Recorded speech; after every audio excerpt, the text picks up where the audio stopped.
Sir আরেক ভাই প্রশ্ন করেছেন, দাড়িবিহীন ব্যক্তির প্রতি রাসূলুল্লাহ সাল্লাল্লাহু আলাইহি ওয়াসাল্লাম তাকাতেন না, এই বিষয়ে কোনো দলিল আছে? এ বিষয়ে একটা হাদিস ইমাম তাবারি তার তারিখ গ্রন্থে উল্লেখ করেছেন সনদ সহ।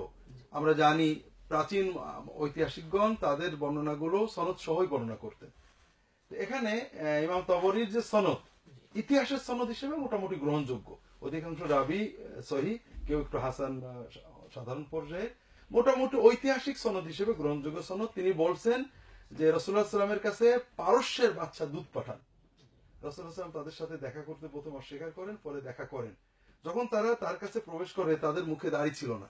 তিনি খুব ঘৃণা ভরে মুখটা ফিরিয়ে নেন এবং বলেন যে তোমরা কেন দাড়ি রাখোনি, কেন দাড়ি চেঁচে ফেলেছো? তারা বলে আমাদের রব আমাদের দাড়ি চাচতে বলে। তখন রাসূলুল্লাহ সাল্লাল্লাহু আলাইহি ওয়াসাল্লাম বলেন যে আমার রব আমাকে দাড়ি রাখতে বলেছেন। এই ঘটনা থেকে দেখা যায় যে রাসূলুল্লাহ দাড়ি চাচা মানুষের দিকে তাকাতে খুব বিরক্ত বোধ করতেন।